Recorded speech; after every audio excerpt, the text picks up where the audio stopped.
கர்த்தருக்குள் அன்பான தேவனுடைய பிள்ளைகளே, என் அருமையான சபையாரே, தேவனை நேசிப்பவர்களே, உங்கள் யாவருக்கும் இயேசு கிறிஸ்துவின் நாமத்தினாலே வாழ்த்துக்கள். பரலோகத்தின் தேவன் நம்மிடத்திலே வேதாகமத்தை கொடுத்திருக்கிறார். வேதாகமத்தின் மூலமாக ஆழமான அவருடைய சத்தியத்தை புரிந்து கொண்டு அதன்படி வாழ வேண்டும் என்று நமக்கு போதித்திருக்கிறார். இந்த அருமையான சத்தியத்தை பின்பற்ற நாம் கடமைப்பட்டிருக்கிறோம். நீங்கள் அனைவரும் பல்வேறு நம்பிக்கைகளிலிருந்து கிறிஸ்துவின் சபைக்கு வந்திருக்கிறீர்கள். எடுத்துக்காட்டாக, சிலர் விக்கிரக வணக்கத்துக்குரிய குடும்பங்களிலிருந்து நீங்கள் கிறிஸ்துவை தெரிந்து கொண்டிருக்கிறீர்கள். சிலர் மார்க்கு பிரிவு நம்பிக்கைகளிலிருந்து கிறிஸ்துவத்திற்கு வந்திருக்கிறீர்கள். கலாத்தியரிலே பரலோகத்தின் தேவன் நமக்கு உணர்த்துவதைப் போல சிலர் புறஜாதி மக்கள் கிறிஸ்தவர்களாக மாறினார்கள், சிலர் யூதர்களிலிருந்து கிறிஸ்தவர்களாக மாறினார்கள்.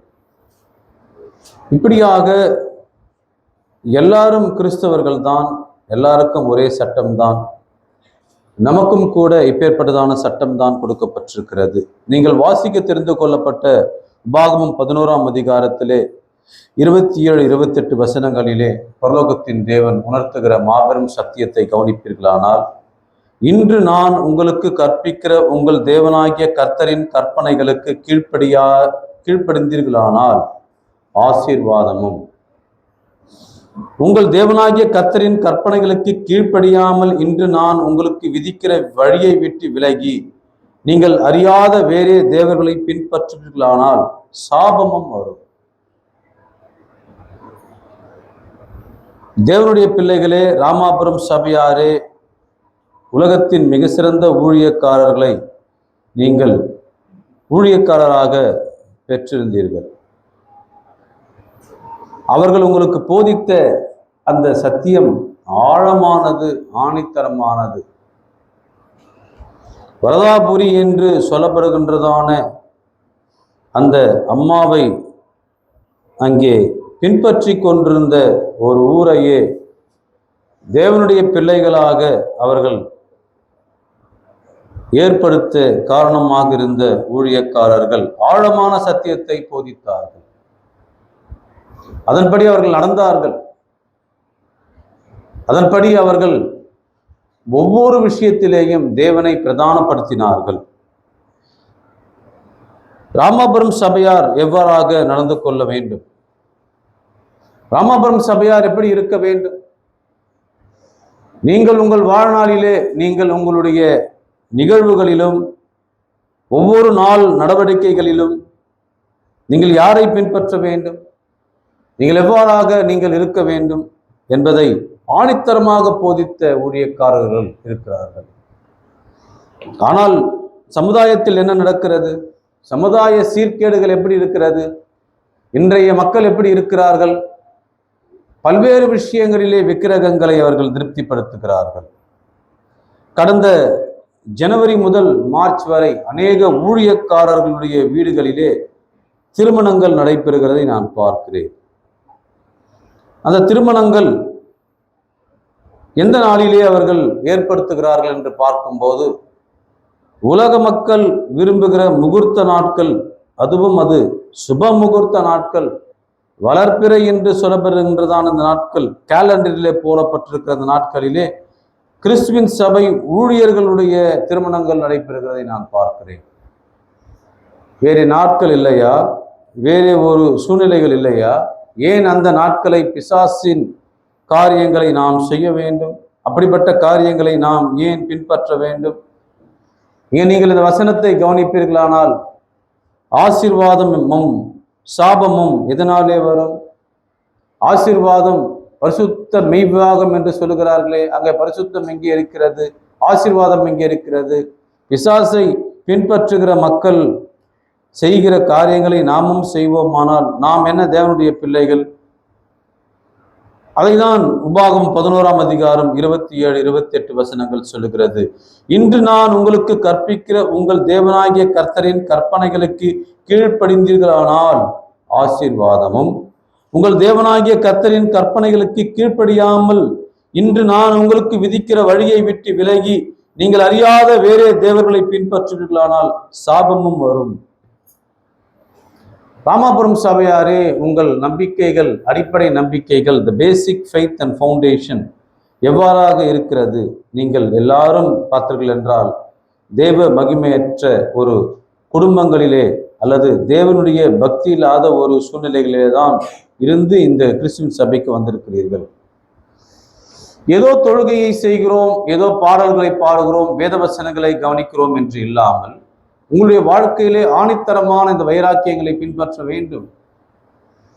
அப்படி சொல்லிக் கொடுக்க வேண்டியது எங்களுடைய கடமை, பின்பற்ற வேண்டியது உங்களுடைய உரிமை.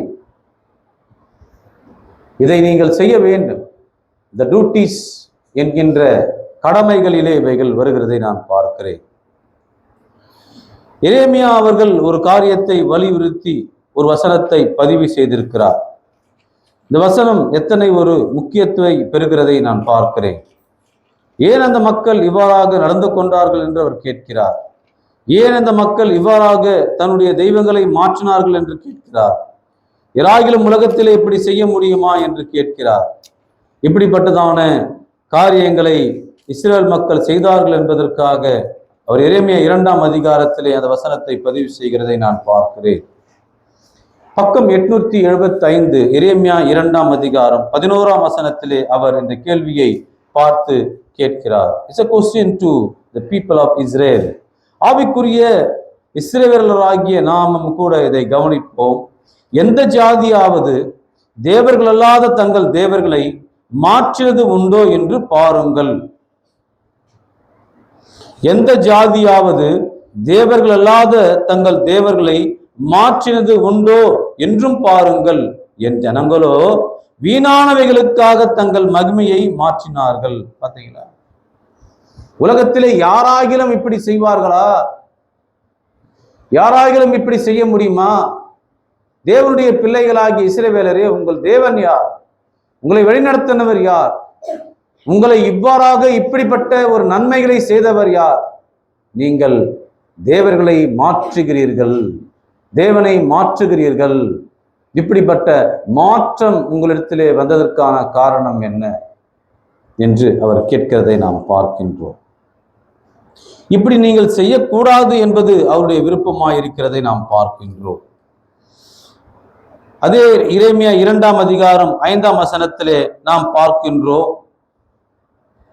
இந்த அருமையான ஒரு வசனத்திலே கர்த்தர் சொல்லுகிறது என்னவென்றால், எங்களை எகிப்து தேசத்திலிருந்து வர பண்ணினவரும் அவாந்திர வெளியும் பள்ளங்களும் உள்ள தேசமும் வறட்சியும் மரண இருளும் உள்ள தேசமும் ஒருவனும் கடவாமலும் ஒரு மனுஷனும் குடியிராமலும் இருக்கிற தேசமுமான வனாந்திரத்தில் எங்களை நடத்தினவரும் ஆகிய கர்த்தர் எங்கே என்று உங்கள் பிதாக்கள் கேளாமல் என்னை விட்டு துரத்தப்பட்டு தூரப்பட்டு மாயை பின்பற்றி வீணராய் போகிறதற்கு என்னிடத்தில் என்ன அநியாயத்தை கண்டார்கள்? தேவன் இதை கேட்கிறார். என்னை விட்டு வேறே தேவரை நீங்கள் வேறே ஒரு நாளை, வேறே ஒரு சூழ்நிலையை, வேறே ஒரு நம்பிக்கையை நீங்கள் போவதற்கு என்னிடத்துல என்ன மாதிரியான ஒரு குறையை கண்டீர்கள்? என்னை பற்றி உங்களுக்கு தெரியலையா? தெரியலன்னா அந்த ஊழியக்காரர் உங்களுக்கு போதிக்கலையா? உங்களுக்கு அறிவு இல்லையா? உங்களுக்கு அறிவு இருந்தா ஏன் நீங்கள் என்னை விட்டு போக போறீங்க? அதுதான் ஒரு கேள்வியாக 6ஆம் வசனத்திலே கேட்கப்படுகிறது. என்னை விட்டு தூரப்பட்டு மாயை பின்பற்றி வீணராய் போகிறதற்கு என்னிடத்தில் என்ன அநியாயத்தை கண்டார்கள்? நான் என்ன செய்யல உங்களுக்கு? உபாகமும் மன்னிக்கவும் என்னாகமும் 14ஆம் அதிகாரம்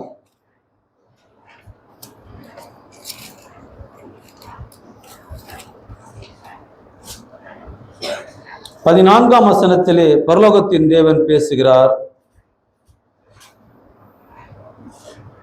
கர்த்தராகிய நீர் இந்த ஜனங்களின் நடுவே இருக்கிறதையும் கர்த்தராகிய நீர் முகமுகமாய் தரிசனமாகிறதையும் உம்முடைய மேகம் இவர்கள் மேல் இருக்கிறதையும் பகலில் மேகத்தூணிலும் இரவில் அக்னி தூணிலும் நீர் இவர்களுக்கு முன் செல்லுகிறதையும் கேட்டிருக்கிறார்கள். இந்த தேசத்தின் குடிகளுக்கும் சொல்லுவார்கள். இப்படிப்பட்ட நன்மையை இரவும் பகலும் செய்த தேவனை நீங்கள் மறந்து போனது என்ன? அவரை வெறுப்பது என்ன? ஏன் உங்கள் வாழ்நாளிலே இப்படி நீங்கள் யோசிக்கிறீர்கள்? எப்படி செய்கிறீர்கள்? எரேமியா 2ஆம் அதிகாரம் 8ஆம் வசனத்திலே கர்த்தர் எங்கே என்று ஆசாரியர்கள் சொல்லாமலும் வேதத்தை போதிக்கிறவர்கள் என்னை அறியாமலும் இருந்து மெய்ப்பர்கள் எனக்கு துரோகம் பண்ணினார்கள். தீர்க்கதரிசிகள் பாகாலை கொண்டு தீர்க்கதரிசனம் சொல்லி வீணானவைகளை பின்பற்றினார்கள். ஆகவே ஆசாரியர்கள் என்ன செய்கிறார்கள்? வேதத்தை போதிக்கிறவர்கள் என்ன செய்தார்கள்? அவர்கள் எல்லாரும் பார்த்தீர்கள் என்றால் மெய்ப்பர்களாக எனக்கு துரோகம் பண்ணினார்கள். இங்க போதிக்கிறவர் கரெக்டா இருந்தாதான் விசுவாசியும் கரெக்டா இருப்பாங்க. நீங்களே எப்படி இருந்தா எப்படி பிரதர் நாங்க எப்படி இருப்போம்? ஊழியக்காரர்களே முகூர்த்த நாட்கள் மற்றும் பிசாசின் காரியங்களை செய்வீர்களானால் விசுவாசிங்க எப்படிதான் செய்வாங்க? அதை உங்க சபையாருக்கு சொல்லி கொடுக்குறீங்களா? அதை கண்டிக்கிறீங்களா? அதை தவறு என்று சொல்றீங்களா? விக்கிரகத்தை எவ்விதத்திலாவது நம்முடைய வாழ்நாளிலே, நம்முடைய நிகழ்வுகளிலே, நம்முடைய பயணங்களிலே, நம்முடைய நாட்கள் நகரும் ஒவ்வொரு சூழ்நிலையிலே நீங்கள் கொண்டு வருவது எவ்வளவு வேதனைக்குரிய விஷயம், எவ்வளவு தப்பு அது பார்த்தீர்கள் என்றால். ரோமருக்கு எழுதின நிருபம் 1ஆம் அதிகாரத்திலே பரலோகத்தின் தேவன் சொல்லுகிற வசனங்களை நீங்கள் கவனிப்பீர்களானால் அங்கே நம்முடைய தேவனை விட்டு நீங்கள் போகக்கூடாது. ஏனென்றால் நம்முடைய தேவனுடைய மகிமை என்ன? அவனுடைய மகிமை என்ன? அழிவில்லாத தேவனுடைய மகிமையை அழிவுள்ள மனுஷர்கள், பறவைகள், மிருகங்கள், ஊரும் பிராணிகள் ஆகிய இவைகளுடைய ரூபங்களுக்கு ஒப்பாக மாற்றினார்கள். அங்க உனக்கு என்ன வேலை? அந்த மாதிரி காரியங்களில் உனக்கு என்ன நாட்டம்? அப்படிப்பட்டதான ஒரு காரியத்தை செய்ய உனக்கு என்ன துணிவு? என்ன மாதிரியான எண்ணம்? சத்தியத்தையே உள்வாங்காத மக்கள், சத்தியம் என்றே என்னவென்று தெரியாத மக்கள், இவ்வளவு நாள் கிறிஸ்துவர்களாக இருந்தும் எந்த பிரயோஜனமும் இல்லை. இப்பேற்பட்டதான காரியங்களை செய்வதற்கு என்ன துணிகரம்? அப்போஸ்தலனாகிய பவுல் கலாத்தியருக்கு எழுதின நிருபம் 4ஆம் அதிகாரத்திலே அவர் சொல்லுகிற வசனத்தை கவனித்தீர்களா? பக்கம் 261 புதிய ஏற்பாடு கலாத்தியர் 4ஆம் அதிகாரம் 8ஆம் வசனத்திலே அந்த வசனம் பதிவாயிருக்கிறது. நீங்கள் தேவனை அறியாமல் இருந்த போது சுபாவத்தின்படி தேவர்கள் அல்லாதவர்களுக்கு அடிமைகளாய் இருந்தீர்கள். இப்போதோ நீங்கள் தேவனை அறிந்திருக்க அல்லது தேவனாலே அறியப்பட்டிருக்க பலனற்றதும் வெறுமையானதுமான வெளிப்பாடுகளுக்கு நீங்கள் மறுபடியும் திரும்பி மறுபடியும் அவைகளுக்கு அடிமைப்படும்படி விரும்புகிறது எப்படி? நாட்களையும் மாதங்களையும் காலங்களையும் வருஷங்களையும் பார்க்கிறீர்களே முட்டாள்களே என்று தேவன் பேசுகிறார். நான் உங்களுக்காக பிரயாசப்பட்டது வீணாய் போயிற்றோ என்று உங்களை குறித்து பயந்திருக்கிறேன். அன்பான தேவனுடைய பிள்ளைகளே, ஏதோ நீங்கள் வருகிறீர்கள், சத்தியத்தை கேட்கிறீர்கள், அதுதான் கிறிஸ்துவ வாழ்க்கையா? உங்கள் வாழ்க்கையிலே தேவனை மாத்திரம் தேட வேண்டும், தேவனை மாத்திரம் நேசிக்க வேண்டும், தேவனுக்கு மாத்திரமே உங்களுடைய முழு இதயத்தை கொடுக்க வேண்டும். மாறாக இது தூங்குவதற்கான இடமும் அல்ல. இது பார்த்தீர்கள் என்றால் ஏதோ ஒரு 2 மணி நேரம் டைம் பாஸ் பண்ணுகிறதுக்கான இடமும் அல்ல. அல்லது உங்கள் வாழ்நாட்களே பிசாசுகளை மகிமைப்படுத்துகிறதான ஒரு வாழ்க்கையும் அல்ல. அப்படி நீங்கள் செய்வீர்களானால் உங்களை நடத்துகிற ஊழியக்காரர் சரியில்லை. உங்களை தோலை உரிக்கணும்ன்ற நான் அப்படியே அந்த மாதிரி காரியம் செய்யறவங்க. என்ன பிரதர், நீங்க கடுமையான வார்த்தைகளை பின்பற்றீங்க, இதோட கடுமையா தேவன் பேசியிருக்கிறார். அப்படிதான் பேசணும். இதெல்லாம் எந்த விதமான மாற்று கருத்தும் இல்லை. இந்த மாதிரியான காரியங்கள் தவிர்க்கப்பட வேண்டும். ஊழியக்காரர்களே முகூர்த்த நாள்ல போய் வச்சா விசுவாசி என்ன பண்ணுவான்? விசுவாசியை போய் எப்படி நீ திருத்த முடியும்? அந்த ஊழியக்காரன் அப்படி பண்றான், இந்த ஊழியக்காரன் பண்றான். நீ தேவனை பாரு சகோதரா, வேதாகமத்தை பாரு. அந்த ஆள் பத்தி உனக்கு என்ன கவலை? அவருக்கே சத்தியம் தெரியவில்லை என்பதுதான் நான் இங்கே சொல்லி கொண்டிருக்கிறேன். நீ எப்படி கற்றுக்கொள்ள வேண்டும்? எனக்கு முன்னதாக இந்த ஊழியக்காரராக இருந்த ஐயா அவர்கள் எவ்வளவு வைராக்கியமா இருந்தாங்க அப்படின்னு சொன்னா, உடம்பெல்லாம் அப்படியே நம்மளுக்கு நடுங்குது, அந்த அளவுக்கு வைராக்கியமா இருக்கு. ஒரு சிலர் சொல்லுகிற ஒரு பிரபலமான ஊழியர்களிடத்திலே அநேக காரியங்களை நான் கேள்விப்பட்டிருக்கிறேன். நம் சபையிலே கூட அந்த ஊழியக்காரர்களை மிகவும் உயர்த்தி பேசினார்கள், ரொம்ப சந்தோஷம். ஆனால் ஒரு சில விஷயத்தை நான் கேள்விப்பட்டிருக்கிறேன். அவர்கள் இல்லங்களிலே நடக்கும் பிரச்சனைகளிலே அவருடைய துணைவியார் இடத்துல வந்து திருநூர்ல ஒரு ஜோஷிக்காரனை போய் கேட்டம்பா, ஊழியக்கார் வீட்டில் சொல்ற விஷயம் பாருங்க, துணைவியார் சொல்றாங்க. திருநூர்ல போய் ஒரு ஜோஷியர் இடத்துல கேட்டம்பா, அவனுக்கு நேரம் சரியில்லை, 3 மாசத்துல நல்லா ஆயிடுவான்னு சொன்னாங்க. நீ எங்க போயிருக்கிற? ஜோஷிக்காரன் போயிருக்கிற. இதை பார்க்கும்போது என்ன சொல்லுவாங்கன்னா, ஊழியக்கார் வீட்டிலேயே பார்த்தீங்கன்னா ஜோஷிக்காரன் போறாங்க, நம்மளும் போகலாம் அப்படின்ற எண்ணம் வருகிறது அல்லவா? இப்படிப்பட்ட காரியத்தை செய்யலாமா? அவர்கள் ஏதோ ஒரு காரியத்தை செய்தார்கள், நாம் எந்த காரியத்திலேயும் அதை செய்யக்கூடாது. இந்த சபையின் எனக்கு முன்னதாக இருந்த ஊழியர்கள் ஒரு சார்ட் அண்ட் ஃபைலே வச்சிருந்தாங்க. யாரெல்லாம் இந்த மாதிரி ஆளுங்க சபையில, யாரெல்லாம் இந்த மாதிரியான ஆளுங்களை போய் தேடக்கூடிய ஆட்கள், ரொம்ப தெளிவா சொன்னாங்க. இதே சபையிலே உட்கார்ந்து கொண்டிருப்பவர்கள் எத்தனை பேர் அப்பேற்பட்ட மக்களை நாடுகிற மக்கள், இந்த ஊரிலே எத்தனை பேர் அப்படி செய்கிற மக்கள் என்பதற்கு ஃபிங்கர் டிப்ஸ்ல வச்சிருந்தாங்க. அவங்க எப்படி தெரியும்? அவங்களுக்கு 10 வருஷம் இதே இடத்துல தான் உட்கார்ந்துருந்தாங்க, அவங்களாம் நடக்கூட முடியாது. எப்படி தெரியும்? How they got this data?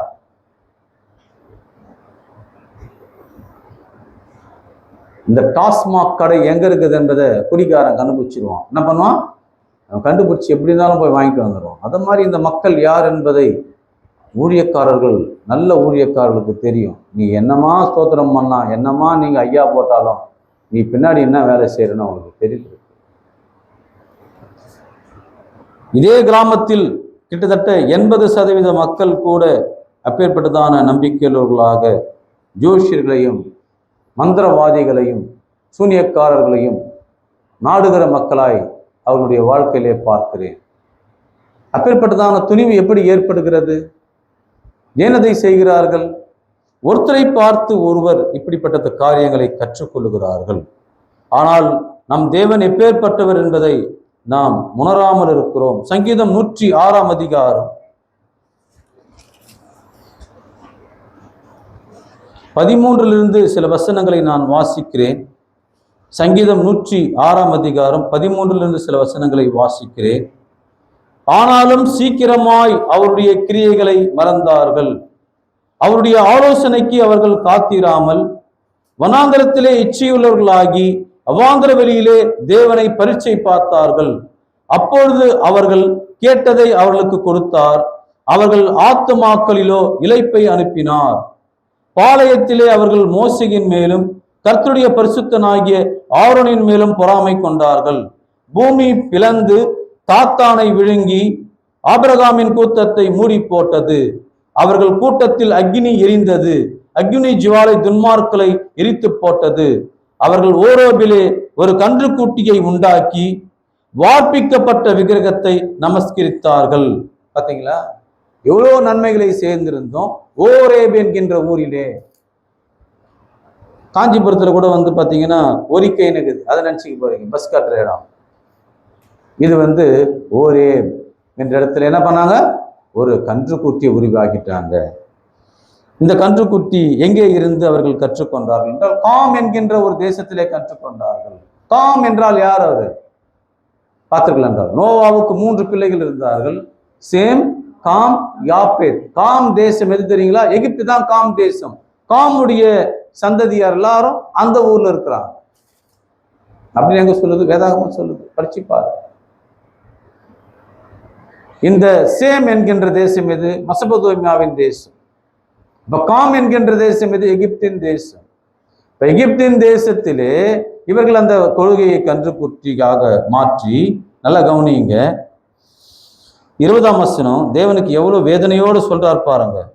தங்கள் மகிமையை புல்லை தின்கிற மாட்டின் சாயலாக மாற்றினார்கள். என்னுடைய மகிமையை எப்படி மாத்திட்டாங்க? எது சாப்பிடுறது? அது புல்லை சாப்பிடுறது. என்ன சாப்பிடுறது? கன்றுக்குட்டி, மாடு. அதுக்காக மாற்றிட்டார். மாட்டலாமா? தேவன் எவ்வளோ பெரியவர்.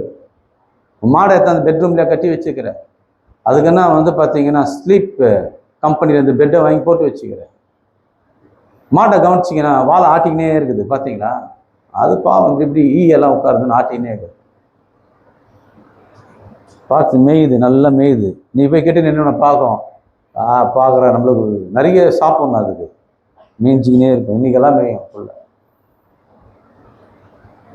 அந்த மாட்டினுடைய செயலாக மாற்றிட்டியே சகோதரா. அதுதான் சொல்றாரு. காமின் தேசத்தை குறித்து அவங்க சொல்றாரு பாருங்க, 21ஆம் வசனம். எகிப்திலே பெரிய கிரியைகளையும் காமின் தேசத்திலே அதிசயங்களையும் சிவந்த சமுத்திரத்தண்டையிலே பயங்கரமானங்களையும் செய்தவராகிய தங்கள் இரட்சகரான தேவனை என்ன பண்ணாங்க? மறந்தார்கள், மறந்து போயிட்டாங்க. காமின் தேசம் என்று இங்கே சொல்லப்பட்டிருக்கிறது. காமின் தேசம் எது? எகிப்து. காம் யாரு? நோவாவின் ஒரு பிள்ளை. அந்த பிள்ளை அங்கதான் போய் செட்டில் ஆகினாரு. அவங்களுடைய சந்ததி தான் எல்லாம் ஆபிரகாம் பார்த்தர்கள் என்றால் சேம் வம்சத்தில் வந்ததை போல காமின் வம்சத்தில் வந்தவர்கள் எகிப்தியர்கள். எல்லாம் தேவனுடைய பிள்ளைகள் தான். ஆனா அவங்க போய் கொஞ்ச நாள்ல எதை கத்துக்கிட்டாங்க? கன்றுக்குட்டியை கத்துட்டாங்க. அவங்களுடைய கடவுள் கன்றுக்குட்டி. அதை தான் ஓரேபிலே போய் சேரிங்களே, நியாயமா? இவ்வளவு பெரிய தேவனை மறந்துட்டீங்களே, நியாயமா?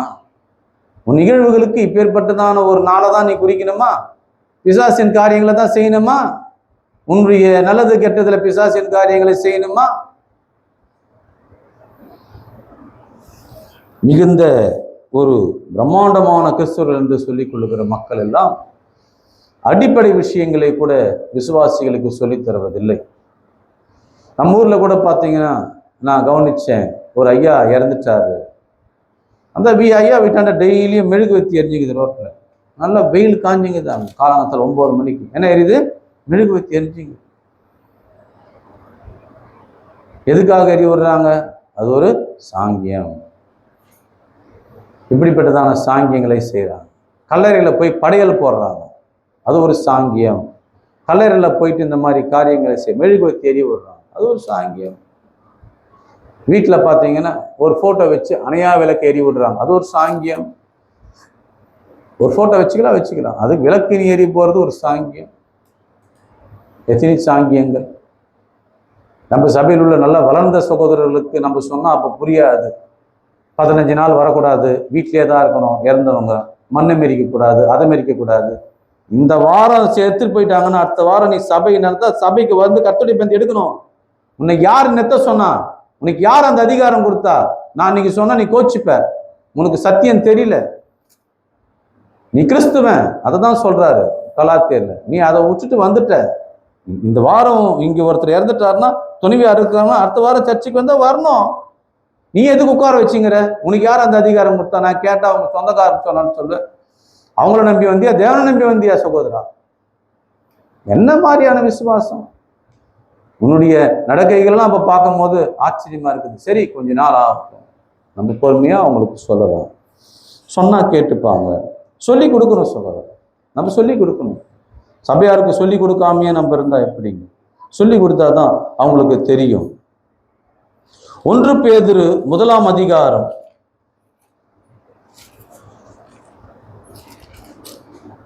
318 18ஆம் வசனத்திலே, உங்கள் முன்னோர்களால் பாரம்பரியமாய் நீங்கள் அனுசரித்து வந்த வீணான நடத்தினின்று அழிவுள்ள வஸ்துக்களாகிய வெள்ளியினாலும் பொன்னினாலும் மீட்கப்படாமல் குற்றமில்லாத மாசற்ற ஆட்டுக்குட்டியாகிய கிறிஸ்துவின் விலையேற பெற்ற இரத்தத்தினாலே மீட்கப்பட்டீர்கள் என்று அறிந்திருக்கிறீர்களே. எதனாலே மீட்கப்பட்டீர்கள்? குற்றமில்லாத இயேசு கிறிஸ்துவின் ரத்தத்தினாலே. உன்னை குற்றப்படுத்துகிறவன் யாரு? உனக்கு யார் சொல்லிக் கொடுக்குறான்? இதெல்லாம் இந்த திட்டமெல்லாம் யார் உனக்கு சொல்லிக் கொடுக்குறான்? யார் சொல்லிக் கொடுக்குறா? அது நீ ஏன் கேட்கிற? எல்லா பாவத்தையும் நீக்கக்கூடிய சக்தி, அதிகாரம் எதற்கு இருக்கிறது? இயேசு கிறிஸ்துவின் ரத்தத்திற்கு இருக்கிறது சகோதரா. It's very strong blood. ஒண்ணு கூட நிக்காது அது எதிர. அப்படி இருக்கும் போது நீ ஏன் அதுக்கெல்லாம் யோசிக்கிற? அதுல யோசிக்க கூடாது. சிலர் சொல்லுவாங்க, நீங்க சின்ன பசங்க, உங்களுக்கு அதை குறித்து முடிவெடுக்க முடியாத ஒரு சூழ்நிலை இருக்கும். ஆனா இப்படி செய்வாங்க. நம்ம வீட்டு சாவுல 12 மணிக்கு ராவு காலம் இருக்குது, அதுக்கப்புறம் எடுன்னு சொல்றான். அதை நீ ஏன் கேட்குற சகோதரா? ஏன் கேட்குற நீ? யோ, வேலையை பாருங்க, நாங்கள் தெரியும். நீ ஒரு நேரத்தை குறி சகோதரா, அது எடுத்துட்டு போவோம். நீ ஏன் போய் கேலண்டர்ல அந்த நாளை பார், இல்லை 12 மணி வரைக்கும் எடுக்கக்கூடாதுங்க, ராவு காலம் பிறக்குது. எத்தனை பேர் கிறிஸ்துவின் சபைகளிலே எகையில பெண்ணு பார்க்க போனா 10 மணிக்கு மேல தான் கிளம்பும். 10:05 எடுத்துடலாம் வண்டியை. ஏன் 10:05 எடுக்கிற? 10:05 அந்த ஏமகாண்டம் முடிஞ்சு போச்சான் 10 மணிக்கு, அப்புறமா எடுக்கிற. முன்னும் கூட பார்த்தீங்கன்னா எத்தனையோ லாரிகளை, எத்தனையோ டிராக்டர்களை நான் ரோடிலே பார்க்கிறேன். அவையெல்லாம் டீசலில் அல்லது பெட்ரோலில் ஓடுகிறதை. ஆனால் இந்தியர்கள் மட்டும் விசேஷமாக காஞ்ச மிளகாய்களையும், காஞ்ச மிளகாயில் அதையும், சில காய்களையும், வேறு சில படிகாரங்களையும் அவர்கள் என்ன பண்றாங்க, கட்டி வச்சு அதில் தான் வண்டி ஓடுதுன்னு சொல்லி, இன்னும் கூடுதலாக எலுமிச்சை பழங்களை டயர்களுக்கு வைத்து, அதை வைத்து என்ன பண்றாங்க, 16 லாரினா 16 டயர்கள் வச்சுங்க. எலுமிச்சை பழம். ஒருவர் சொன்னார், ட்ரெயினுக்கு வச்சுங்க வா. என்னது ட்ரெயினுக்கு வை, ட்ரெயின் தண்டவாளத்துக்கு வை சகோதரா. வைக்க முடியுமா? துண்டு தான் அது, கீழே விழுந்துடும். மொத்தத்தை வச்சுங்க எப்போ வருவார்? அது இவ்வளோ தூரம் இருக்குது. எவ்வளவு அறிவீனம், எவ்வளவு அறிவீனமான காரியம். ஹெலிகாப்டருக்கு எப்படி வைப்ப? அங்கேருந்தே இறங்கி போயினே இருக்குது, அது பாட்டுன்னு. அதுக்கு எந்த எலுமிச்சை மழைக்கு போகிற நீ? அதுக்கு டயர் ஆகுது ஓரத்துக்கு, அது நேரம் அப்படி இறங்குது, மேலே அப்படி போயிடுது. இதெல்லாம் ஏர்னுடைய டெக்னாலஜி, ஏரோநாட்டிக்ஸ் டெக்னாலஜி நடக்கிறது. இன்னும் பார்த்தீங்கன்னா இப்படி இருந்தால் எப்படி சொல்லுறா? நான் ஒரு காரியத்தை உங்களுக்கு சொல்லுகிறேன். இப்படிப்பட்டதான ஆலோசனையை சொல்லுகிற மக்களுக்கு என்ன ஆலோசனையை தேவன் சொல்லுகிறார் என்பதை பாருங்கள். உபாகமம் 13ஆம் அதிகாரத்திலே உங்களுக்கு இந்த மாதிரி ஆலோசனை சொல்றவங்கள என்ன பண்ணணுன்றதை நீங்க பாருங்க. அப்படி செய்யுங்க. அவங்கள அப்படி செய்வீங்களா அப்படின்னு நான் நம்புறேன். பார்க்கலாம் நீங்க எந்த அளவுக்கு உங்களுடைய நிகழ்வுகளிலே இருந்திருக்குன்னு பாருங்க. இதுல 18 வசனங்கள் இருக்கிறது உபாகமம் 13ஆம் அதிகாரத்திலே. முதலாம் வசனம், உங்களுக்குள்ளே ஒரு தீர்க்கதரிசி ஆகிலும், என்ன மாதிரி ஊழியக்காரன் ஆகிலும், சொப்பனக்காரன் ஆகிலும், அவன் யார் சொல்றான்? ஊர் பெரிய மனுஷன், நான் சொப்பனக்காரன், எனக்கு தெரியும்னு சொல்றவன் எழும்பி, நீங்கள் அறியாத வேறே தேவர்களை பின்பற்றி அவர்களை சேவிப்போம் வாருங்கள் என்று சொல்லி உங்களுக்கு ஒரு அடையாளத்தையும் அற்புதத்தையும் காண்பிப்பேன் என்று குறிப்பாய் சொன்னாலும், அவன் சொன்ன அடையாளமும் அற்புதமும் நடந்தாலும், ஒருவேளை அவன் சொல்ற மாதிரி நடந்தா கூட, அந்த தீர்க்கதரிசி ஆகிலும் அந்த சொப்பனக்காரன் ஆகிலும் சொல்லுகிறவைகளை என்ன பண்ணாங்க? கேளாதிருப்பீர்களாக. அப்படின்னா காதுக்குதான் உங்களுக்கு, இந்த காதுல என்ன பண்ணீங்க? கேட்காதீங்க. அவன் சொல்றதை நம்பாதீங்க, அவன் செய்யறதை செய்யாதீங்க. உங்கள் தேவனாகிய கர்த்தரிடத்தில் நீங்கள் உங்கள் முழு இருதயத்தோடும் உங்கள் முழு ஆத்மாவோடும் அன்பு கூறுகிறீர்களோ இல்லையோ என்று அறியும்படிக்கு உங்கள் தேவனாகிய கர்த்தர் உங்களை சோதிக்கிறார். பாத்தீங்களா? இப்படிப்பட்ட காரியங்களை சொல்றாங்களே. 12 மணிக்கு மேல எடுங்கோ, 10 மணிக்கு மேல ஆரம்பிங்கோ, இந்த மாதிரி செய்யாதீங்க. எங்க சித்தப்பா சொன்னாரு, அவரு சொன்னா கரெக்டா இருக்கும், அவருக்கு தான் பெரியவர், அவர் கேட்டுதான் ஆகணும். அப்படியா சொல்லுகிறோம்? அப்படிப்பட்ட ஏதாகிலும் நீங்க கற்றுக்கொள்றீங்க. எங்க தேவனுடைய விஷயத்துல நீங்க நிர்ணயிச்ச நேரத்தை செய்யுங்க சகோதரா. இப்படிப்பட்ட காரியங்களை எப்படி செய்ய முடியும்? எப்படி செய்யணும்? 4ஆம் வசனம், நீங்கள் உங்கள் தேவனாகிய கர்த்தரை பின்பற்றி அவருக்கு பயந்து அவர் கற்பனைகளை கை கொண்டு அவர் சத்தத்தை கேட்டு அவரை சேவித்து அவரை பற்றி கொள்வீர்களாக. எத்தனை அவரை சொல்றார் பாருங்க. அவருக்கு பயந்து அவர் கற்பனைகளை கை கொண்டு அவர் சத்தத்தை கேட்டு அவரை சேவித்து அவரை பின்பற்றுவீர்களாக. இப்படிதான் சொல்லி கொடுத்திருக்கிறாரே ஒழிய மனுஷனையோ யாரையும் நீங்க பின்பற்ற கூடாது சகோதரா. அப்படி செய்தியா நீ தேவனுடைய பிள்ளை இல்லை, நீ தேவனுடைய பாத்துக்கள் என்றால் வம்சம் இல்லை, அவருடைய வாரிசு இல்லை. அந்த தீர்க்கதரிசியும் அந்த சொப்பனக்காரனும் என்ன பண்ண வேண்டும்? என்ன சொல்லணும் சகோதரா? நீ திட்டத்து கூட பயப்படுகிறிய. என்ன பண்ணணும்? அவரை முடிச்சு விட்டுறோன்றாரு. அவரை முடிச்சு விட்டுற. அவரை அவ்வளவுதான். இப்படி ஆலோசனை சொல்றான் பாருங்க. அந்த மாதிரி ஆளு நீங்கள் நடக்கும்படி உங்கள் தேவனாகிய கர்த்தர் உங்களுக்கு விதித்த வழியை விட்டு உங்களை விலகும்படி அவன் உங்களை எகிப்து தேசத்திலிருந்து புறப்பட பண்ணினவரும் உங்களை அடிமைதன வீட்டிலிருந்து நீங்களாக்கி மீட்டு கொண்டவருமான உங்கள் தேவனாகிய கர்த்தருக்கு விரோதமான துரோக பேச்சை பேசினான். யாருக்கு துரோகம் பண்றா போல? அது உங்களுக்கு தெரியல. அவர் சித்தப்பா, அவர் பெரியப்பா, அவர் மாமா இப்படி சொல்றாரு, இந்த மாதிரி தான் பண்ணணும், இப்படிதான் செய்யணும், இப்படிதான் போகணும், நீங்க மண்ணு மெரிக்க கூடாது, 20 நாள் அங்கே போகக்கூடாது, வீட்லயே முட்டை விட்டு உட்காந்துருவங்க, நீங்க 30 நாள் போகக்கூடாது, அது பண்ணக்கூடாது, ஜடை தைக்கணும், அதை தைக்கணும், இதை தைக்கணும், சோறாக்கி வைக்கணும், படையல் போடணும், அந்த மாதிரி போடணும், என் வீட்டுல அதெல்லாம் போடக்கூடாதுன்னு சொல்ல. அந்த பழத்துக்கு ஏன் ஆசைப்படுற சகோதரா? ஏன் ஆசைப்படுற? படையல்னா என்ன? அதெல்லாம் வாங்கி வந்து வச்சு போட்டோ முன்னாடி வச்சுட்டு கொஞ்ச நாள் பொறுத்து நீயே சாப்பிட்டுங்கிற எடுத்து இதென்ன படையல்? இது ஏன் போடுற சகோதரா? எங்க வீட்டுல போடக்கூடாது எங்க அப்பாவுக்கு, அது எங்களுக்கு விருப்பம் இல்லைன்னு சொல்லு சகோதரா. துரோக பேச்சை பேசுறவங்கள தூக்கி தராசு வெளியான்ற நான் சொல்றது வந்து உங்களுக்கு பார்த்தீங்கன்னா சாதாரணமா இருக்கும், ஆனா செய்யணும், அப்படிதான் செய்யணும். நம்ம ஊழியக்காருக்கே மெழுகுவர்த்தி ஏற்ற வராங்க, நாங்க பண்றது அதெல்லாம் ஏங்க ஏத்துறீங்க, எதுன்னு போங்கன்னு சொல்லுமா, அவ்வளவுதான். ஏதில் ஏத்தனா அப்படிதான் சொல்லும். பாக்கா வெயில் காஞ்சிங்க 10:30 மணிக்கு 11 மணிக்கு இவ்வளோ மெழுகுவர்த்தி எடுத்துன்னு வந்துங்கிறான். கிறிஸ்டின் சபையில் எங்கள் ஐயாவுடைய அந்த சொந்தக்காரர்கள் சில பேர் வராங்க, வந்து இந்த டிஷ்ஷை தான் 100 ரூபாங்க மெழுகுவர்த்தி இல்லையா, ஏற்றி என்ன பண்ண போகிற? ஒரு பிரோஜனமும் கிடையாது.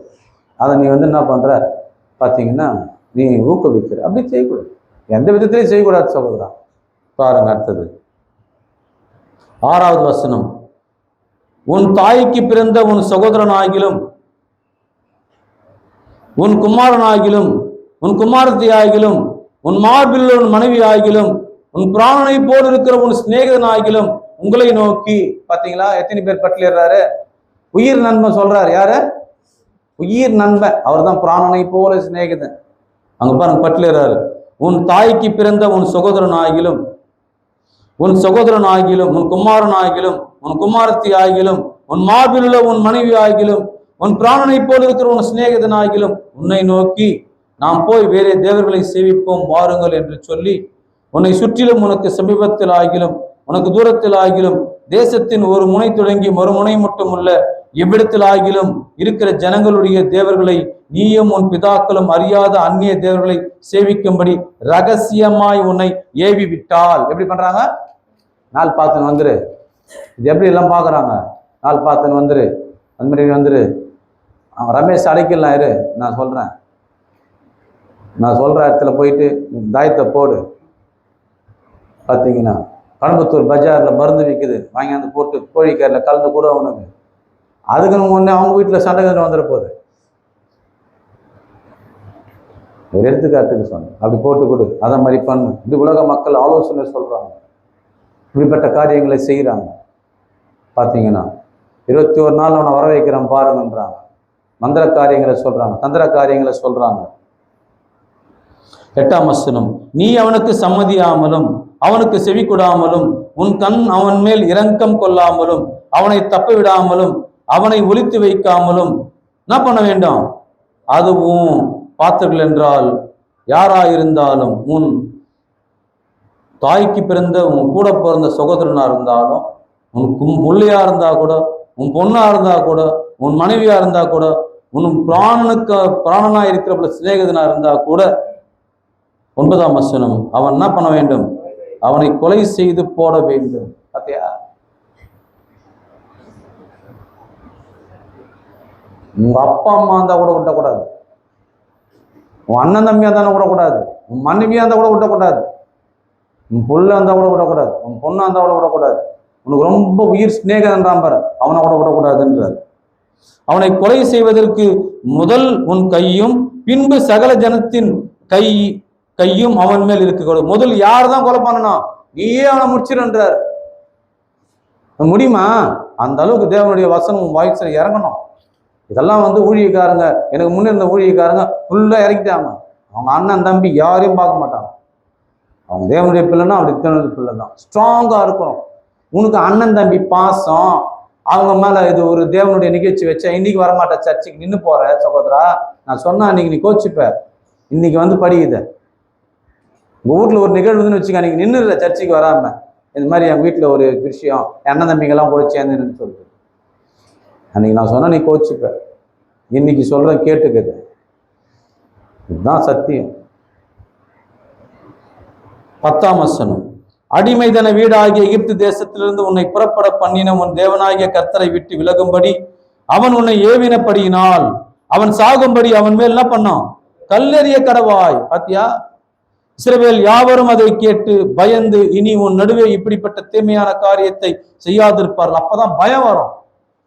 ஒரு ஆளை நம்ம சபையில வந்து விலைக்கு வச்சிடணுன்ற அந்த மாதிரி பண்றவங்க, சபையை விட்டு துரத்திடணும்.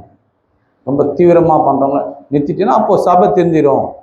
அதுதான் எக்ஸாம்பிள் சொல். ஒரு ஆளை நீ சாவச்சிட்டேன்னா இந்த ஜனமெல்லாம் என்ன போயிடும்? ஐயோ நம்மளே சாவச்சிருவாங்க.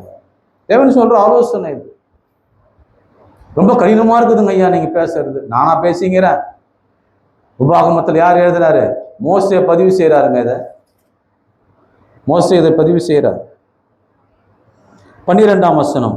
உன் தேவனாகிய கர்த்தர் உனக்கு குடியிருக்கும்படி கொடுக்கும் பட்டணங்களில் ஒன்றில் பேலியாளின் மக்களாகிய துஷ்ட மன்னிடர் உனத்திலிருந்து புறப்பட்டு நீ அறியாத வேறே தேவர்களை சேவிக்க போவோம் வாருங்கள் என்று தங்கள் பட்டணத்தின் குடிகளை ஏவினார்கள் என்று செய்தியை கேள்விப்படும் போது, நீங்க போய் குடியிருக்கிற இடத்துல இந்த மாதிரியான ஆளுங்க வந்து இந்த மாதிரி காரியங்களை செய்ய உங்களுக்கு ஆலோசனை சொல்வார்கள். ஆனால் நீ என்ன செய்யணும்?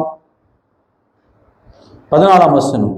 நீ நன்றாய் விசாரித்து கேட்டாராய்ந்து அப்படிப்பட்ட அருவருப்பான காரியம் நடுவே நடந்தது மெய்யும் நிச்சயமும் என்று காண்பாயானால். பாத்தியா? எப்படி விசாரிக்கணும்?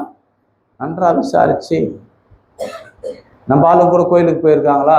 நம்ம ஆளுங்களும் விக்கிரகத்தை சாப்பிட்டுருக்காங்களா? நம்மளும் வந்து விக்கிரகத்தை திருவிழாவில் போய் இந்த மாதிரி காரியங்களை செய்யறாங்களா என்பதை விசாரித்து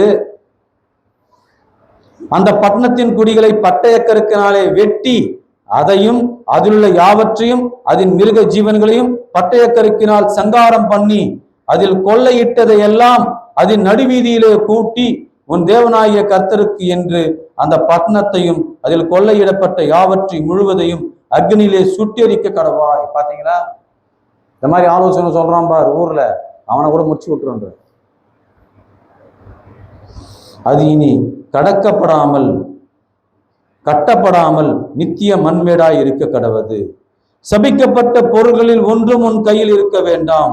நான் இன்று உனக்கு கற்பிக்கிற உன் தேவனாகிய கர்த்தரின் கற்பனைகளை எல்லாம் நீ கை கொண்டு உன் தேவனாகிய கர்த்தருடைய பார்வைக்கு செம்மையானதை செய்யும்படி அவர் சத்தத்திற்கு செவி கொடுப்பாயானால் கர்த்தர் தமது கோபத்தின் உக்கிரத்தை விட்டு திரும்பி உனக்கு தயை செய்து உனக்கு இறங்கி அவர் உன் பிதாக்களுக்கு ஆணையிட்டபடி உன்னை விருத்தி அடைய பண்ணுவார். எந்த மனுஷனுக்கும் பயப்பட வேண்டிய அவசியம் ஊழியக்காரனாகிய அடியனுக்கு இல்லை. கரெக்டா இல்லையா சகோதரா? நீ கத்துக்கோ. இன்னைக்கு உன் பிள்ளைக்கு சொல்லிக் கொடு, உன் மனைவிக்கு சொல்லிக் கொடு, உன் மனைவியை நீ உன் வீட்டுக்காருக்கு சொல்லு. சில பேர் அப்படி இருக்கிறாங்க, சில பேர் அப்படி பண்றாங்க. இப்படி தேவனை விட்டு விலகி போகிற எண்ணங்கள் அவர்களுக்கு இருக்கிறது.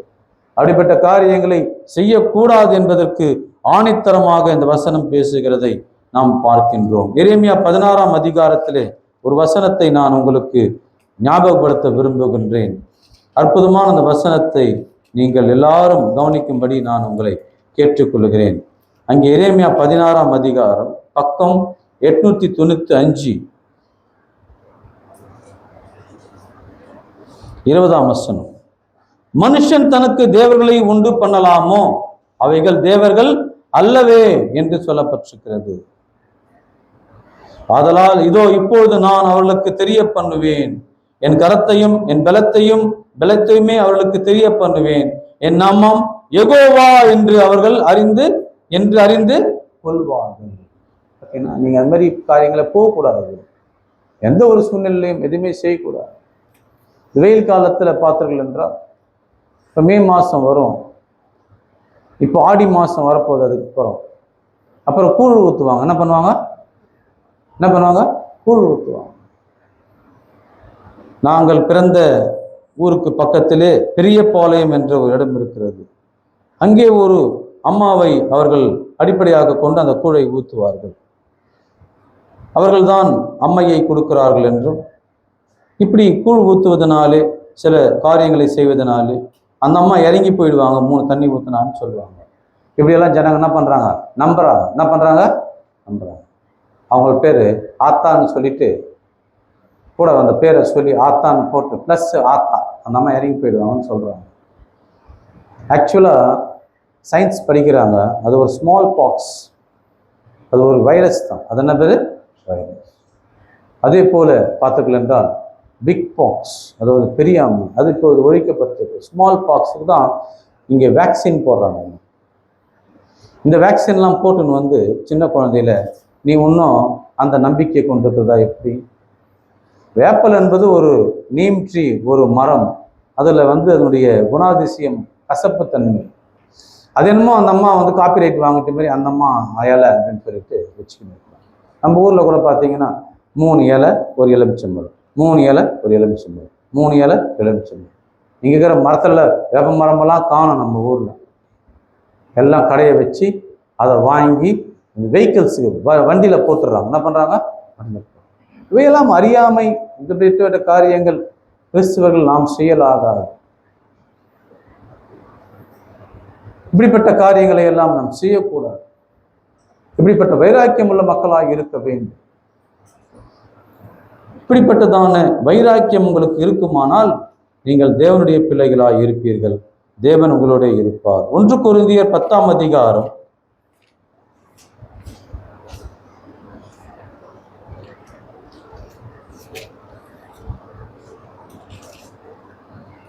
7ஆம் வசனத்தை நான் வாசிக்கின்றேன். ஜனங்கள் புசிக்கவும் குடிக்கவும் உட்கார்ந்து விளையாட எழுந்திருந்தார்கள் என்று எழுதியிருக்கிறபடி அவர்களில் சிலர் விக்கிராராதனைக்காரர் ஆனது போல நீங்களும் என்ன பண்ணுங்க, ஆகாதிருங்கள். அப்படி செய்யக்கூடாது என்பதை அங்கு சொல்கிறார். 1 கொரிந்தியர் 10ஆம் அதிகாரம் 14ஆம் வசனத்திலே வாசிக்கின்றோம். ஆகையால் எனக்கு பிரியமானவர்களே, விக்கிராராதனைக்கு என்ன பண்ணுங்க, விலகி ஓடு என்று அங்கே நாம் இந்த வசனங்களை வாசிக்கின்றோம். 1 யோவான் 5ஆம் அதிகாரம்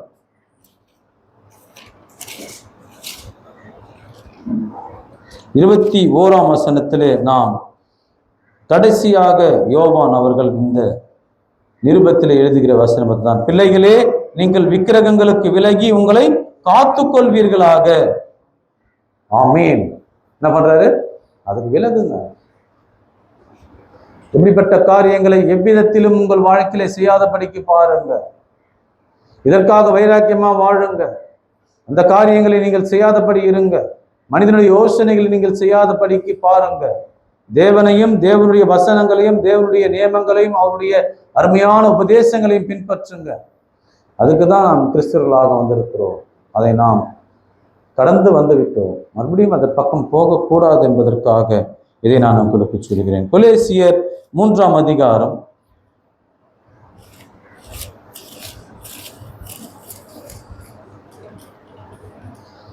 5ஆம் வசனம். ஆகையால் விபச்சாரம், அசுத்தம், மோகம், துர்ரிச்சை, விக்கிராராதனையான பொருளாசை ஆகிய இவைகளை பூமியில் உண்டு பண்ணுகிறவங்கள் அவைகளை என்ன பண்ணுங்க, அழித்து போடுங்கள் என்று அங்கே பரலோகத்தின் தேவன் சொல்லுகிறதை நாம் பார்க்கின்றோம். மிக மிக சிறந்த விக்கிரகங்களை குறித்து மிகவும் ஆழமான எழுதியிருக்கிற எரேமியாவுக்கு அடுத்தபடியாக நாம் ஏசாயாவின் புஸ்தகத்திலே கூட அநேக காரியங்களை படிக்கிறோம். 45ஆம் அதிகாரத்திலே அங்கே ஒரு வசனத்தை ஏசாயா பதிவு செய்கிறார். 20ஆம் வசனத்திலே ஏசாயா 45ஆம் அதிகாரம் 20ஆம் வசனம், ஜாதிகள் நின்று தப்பினவர்களே கூட்டம் கூடி வாருங்கள், ஏகமாய் சேருங்கள், தங்கள் விக்கிரகமாகிய மரத்தை சுமந்து ரட்சிக்க மாட்டாத தேவர்களை தொழுது கொள்ளுகிறவர்கள் எப்படிப்பட்டவர்கள்?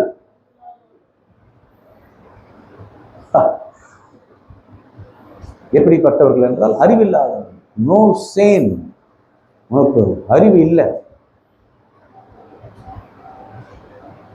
சில வாரங்களுக்கு முன்னதாக என்னை தேடி ஒருவர் வந்தார். ரேடியோ சத்தமே போட்டுட்டே இருக்குது. பார்த்தீங்க, அவர் மிகுந்த ஒரு விக்கிரகத்தை நேசிக்கிற ஒரு சகோதரன். அவரிடத்துல சொன்னேன், இந்த பாட்டெல்லாம் பரவாயில்ல, இந்த ஊர்கோலம் வரும்போது ஒரு பாட்டு போடுவாங்க, அதுக்குன்னு அந்த பாட்டை ரெடியாக வச்சிருப்பாங்க, அதை என்ன பண்ணுவாங்க, அப்படின்னு ஒரு சவுண்டு கொடுப்பாங்க. உடனே அதுக்கெல்லாம் பயந்து போடும். எந்த விக்கிரகத்துக்கு பயப்பட வேண்டிய அவசியம் கிடையாது, எதுவுமே கிடையாது. ஃபுல்லா மோளம் இதெல்லாம் வச்சு பூன்னு ஊதின்னு வருவாங்க. கேட்காது. இதுக்கெல்லாம் பயப்பில்லாமா? தேவனுடைய பிள்ளையே பயப்படக்கூடாது. உலகத்தில் இப்பேற்பட்டதான ஆலோசனைகளை சொல்லுகிற மக்களை நான் பார்க்கிறேன், இப்பேற்பட்டதான காரியங்களை நான் பேசுகிறேன். காவல் நிலையத்தில் நான் சென்றிருந்தேன். பள்ளிப்பட்டு காவல் நிலையத்திற்கு சென்று என்னுடைய காராண்ட வந்து நான் ஏறும்போது ஒரு ஆள் நல்லா பேக் வச்சுக்கின்னு நல்லா ட்ரெஸ் பண்ணிக்கின்னு இந்த காவல் நிலையத்தில் சுற்றி வந்துன்னுக்கிறான். காவல் நிலையத்துக்கு யார் வருவாங்க? பிரச்சனைக்குரிய ஆள் வருவாங்கன்னு சொல்லிட்டு, நான் கூட ஏதோ பிரச்சனைக்கு வருவேன்னு சொல்லிட்டு என்னாட்ட வந்து அந்த ஐயா கேட்குறாரு, சார் உங்களுக்கு நல்ல நேரம் பார்த்து சொல்கிறேன், உங்களுக்கு இந்த மாதிரி உங்களுக்கு எப்படி நடக்கும்னு நான் சொல்கிறேன், 50 ரூபாய் தான் சார், பார்க்கலாமா சார் அப்படின்னு சொல்லி கேட்குறாங்க. என்ன பண்ணுறாங்க? இல்லைப்பா நான் வந்து ஊழியக்காரன், நான் அதெல்லாம் கேட்கக்கூடாது. நிறைய பேர் ஊழியக்காரர் தான் ஏன் கேட்குறாங்க எங்களாண்ட. இதுதான் உண்மைங்க, இதுதான் உண்மை. அவர் சொன்னது. சரி உன் நம்பர் கொடு, நான் வந்து தேவையானவங்களுக்கு யாரா கொடுக்குறேன்னு சொல்லி நம்பர் வாங்கிட்டு வந்துட்டேன். எடுத்துக்காட்டா கொடுக்கலான்ட்டு ஒரு 4 ஊழியக்காரருக்கு அனுப்பிச்சி விட்டாங்க. அவர் ஃபோன் பண்ணாங்க, அவர் என்ன சொல்கிறாரு பாருங்கன்னு சொல்லி. அந்த ஊழியக்காரங்க கேட்டுக்கிறாங்க, நீ என்னப்பா செய்வேன்ட்டு, நீ விரும்புகிற எந்த பொண்ணாக இருந்தால், கல்யாணம் ஆன பொண்ணாக இருந்தால் கூட சரி, 21 நாளில் வர வச்சிடறாங்க. என்ன பண்ணுறாரு? தேவையாது. கல்யாணம் ஆகாத பொண்ணு நீ வர வச்சேன்னா கூட பரவாயில்ல, கல்யாணம் ஆன பொண்ணு கூட என்ன பண்ணுறாரு அவரு? இப்போ குஷியாக இருக்குல்ல சில பேருக்கு, இது தப்பு ரூட்டு போகிறவங்களுக்கெல்லாம் இன்ட்ரெஸ்டாக இருக்குல்ல, 21 நாளில் வர வச்சிருவாங்க. ஒரு ஊழியக்காரங்க 4 பேருக்கு காமிச்சேன், சிரிச்சு அவங்க வயிறே பொண்ணாயிடுச்சு. என்னங்க ஐயா அப்படிலாம் சொல்கிறா போல. ஃபர்ஸ்ட் ஒரு 40,000 கேட்டாருங்க ஐயா, அவ்வளோ கிடையாதுன்னா 20,000 தான் கொடுன்றா போல, கடைசியில் 2,000 தான் கொடு நான் முடிச்சிடறேன்றா போல. தேவைன்னா சொல்லுங்க, உங்களுக்கு நம்பர் அனுப்பிச்சு விட்றேன். ஆனால் சில பேர் என்ன பண்ணுவாங்க, நல்ல நம்பர் வச்சு யூஸ் பண்ணுற போறீங்க. அதை நீங்கள் ஒரு ஸ்டடிக்காக தான் எப்படி செய்கிறாங்க பாருங்க, எப்படி மக்கள் இருக்கிறாங்க பாருங்க, எப்படிப்பட்ட காரியங்களை செய்கிற மக்களை நான் பார்க்கிறேன். சமுதாயம் எப்படி சீர்கெட்டு இருக்கிறதை நான் பார்க்கிறேன். சமுதாயம் எப்படி பிசாசை நோக்கி சென்று கொண்டிருக்கிறதை பார்க்கிறேன். ஒரு போர்டு கிடையாது, ஒரு கடை கிடையாது, பேக்கை வச்சுக்கின்னு சூப்பராக பிடிக்கிற ஆளை அந்த கண்ணீரோடு வராங்க பாருங்க. அந்த இடத்துல அவங்கள பிடிச்சிடுறாங்க. போலீஸ் ஸ்டேஷனாண்டே நின்னுங்கிறான். பிடிச்சி என்ன அழற சொல்லு சகோதரன், பால் டேபிட்னா ஒரு மாதிரி இருக்கிற மாதிரி வந்து சண்டை. அந்த ஆளை நான் க்ளோஸ் பண்ணிடுறேன் 28 நாளில். அவனுக்கு கை கால் உழ வச்சிடுறேன், காலை உழ வச்சிடறேன். என்ன நம்ம கோபத்தில் என்ன பண்ணுறோம், நம்ம போகலாம் வராண்ட அப்படின்ற மாதிரி யோசனை. அப்படி இல்லை சகோதரன், இது வந்து பிசாசின் வழிகள், இப்படி பிசாசின் யோசனைகள். அது மட்டும் இல்லாமல் அவரை கேட்டுப்பாரு, இவரை கேட்டுப்பாரு, அவன் ஒரு 4 நம்பர் தரான். இதெல்லாம் என்ன பண்ணா, இவங்களுக்கெல்லாம் நான் செய்து முடிச்சிருக்கிறேன் அப்படின்னு சொல்கிறான். அவங்கள நீ ஃபோன் பண்ணி கேட்டேன்னா, ஆமாம் ஐயா பயங்கரமாக பண்ணியிருக்கிறாரு, அவரால் போனால் முடிப்பார். இப்படிப்பட்ட ஒரு ரெஃபரன்சஸ் கூட வரும். அன்னை செய்யலாமா, நீ போகலாமா, நல்லதோ கெட்டதோ யாராண்ட தான் இருக்கணும், நீ தேவனால தான். தேவன் தான் உனக்கு எல்லாம், தேவன் தான் உனக்கு எல்லாம். அதை நீ புரிஞ்சு கொண்டு வாழணும் என்பதை நான் கேட்டுக்கொள்றேன். யோனா 2ஆம் அதிகாரம் 8ஆம் வசனம். அப்பொழுது அவர்கள் அவனை நோக்கி, யார் நிமித்தம் இந்த ஆபத்து நமக்கு நேரிட்டது என்று நீ எங்களுக்கு சொல்ல வேண்டும். உன் தொழில் என்ன, நீ எங்கே இருந்து வருகிறாய், உன் தேசம் எது, நீ என்ன ஜாதியான் என்று கேட்டார்கள். பாத்தீங்களா, நீ யாரு எல்லான்னு கேட்கிறாங்க. யார் இவரு? ஆமாங்க, இவர் தேவனுடைய புள்ள. உன்னை யாருன்னா கேட்டாங்கன்னா நீ யாரு, நீ உன் ஜாதி எது, உன் ஜனம் எது, நீ யார் எதுன்னா சொல்ற, நான் அப்படிப்பட்ட ஆளு, நான் எஸ்சி, நான் வந்து இந்து எஸ்சி, கிறிஸ்டின் எஸ்சி அப்படிதான் சொல்ற. யாருன்னா ஒரு ஆளு நான் தேவனுடைய புள்ளன்னு சொல்றியா? யார்ப்பா, எந்த ஊர்ப்பா நீ? நான் ராமாபுரம், எங்க அப்பா பேர் இது, எங்க தாத்தா பேர் இது, நான் எஸ்சி, நான் அப்படின்னு சொல்றியே.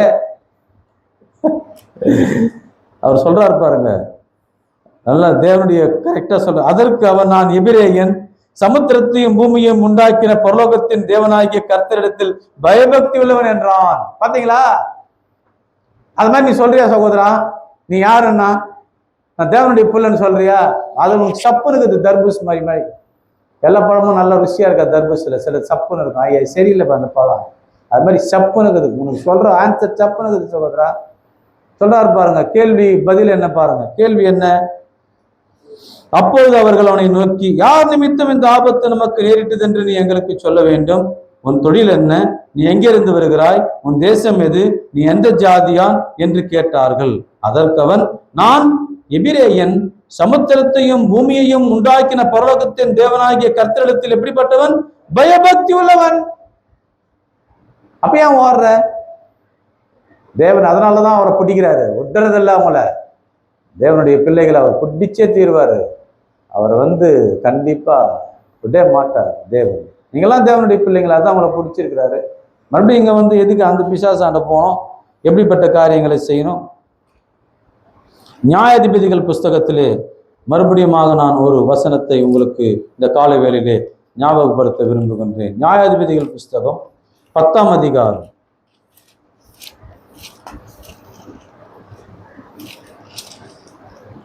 பக்கம் 317.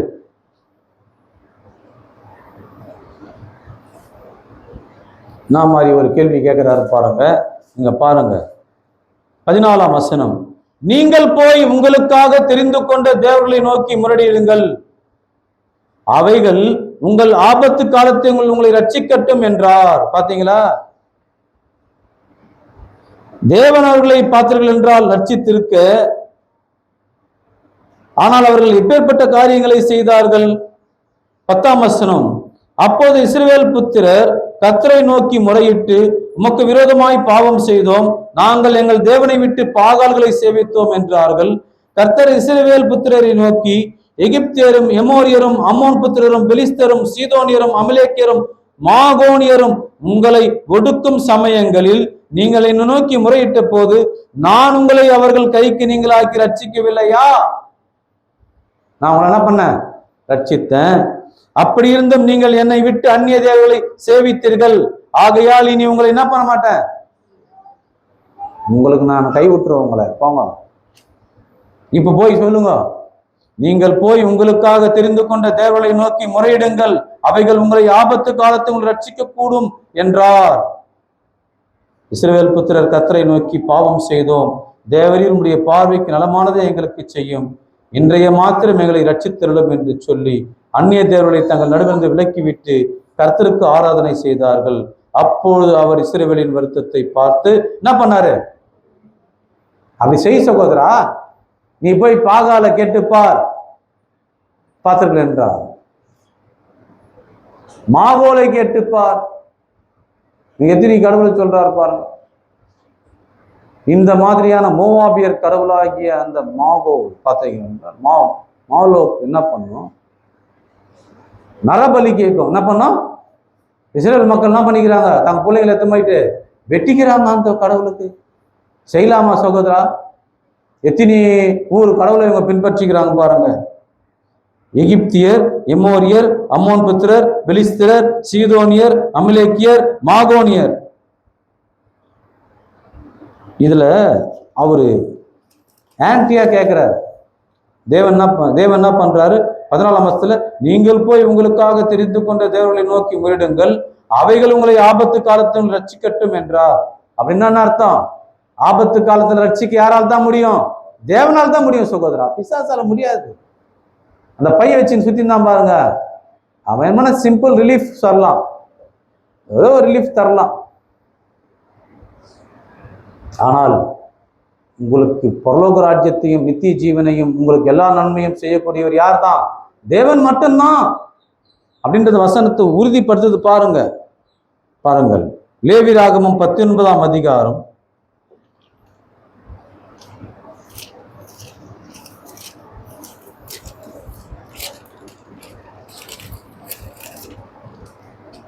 150 பழைய ஏற்பாடு 4ஆம் வசனம். விக்கிரகங்களை நாடாமலும் வார்ப்பிக்கப்பட்ட தெய்வங்களை உங்களுக்கு உண்டாக்காமலும் இருப்பீர்களாக, நான் உங்கள் தேவனாகிய கர்த்தர் என்று அவர் சொல்லுகிற அந்த வசனத்தை நீங்கள் கவனியுங்கள். எனக்கு அன்பான தேவனுடைய பிள்ளைகளே, சபையாரே, எந்த காலத்திலேயும் எந்த சூழ்நிலையிலேயும் பிசாசின் காரியங்களை நாடாதபடிக்கு பாருங்கள். அது உங்களுக்கு தூரம் இருப்பதாக. அதனால உங்க சொந்தக்காரங்க சொன்னாங்கன்ற முகூர்த்த நாள்ல வைக்கிறது தவறு. ஊழியக்காரங்க வைக்கிறாங்க, அப்ப விசுவாசி என்ன பண்ணுவான்? ஊழியக்காரங்க செய்யறாங்க இந்த காரியங்களை, அப்படி செய்யாதபடிக்கு பாருங்க. அந்த நாளை நீங்க தவிருங்க. இந்த மாதிரி ஜோசியம் பார்க்கறது, அந்த காரியங்களை செய்யுங்க. பிசாசின் காரியம் எந்த விதத்திலையும் நீங்க செய்யாதிருங்க.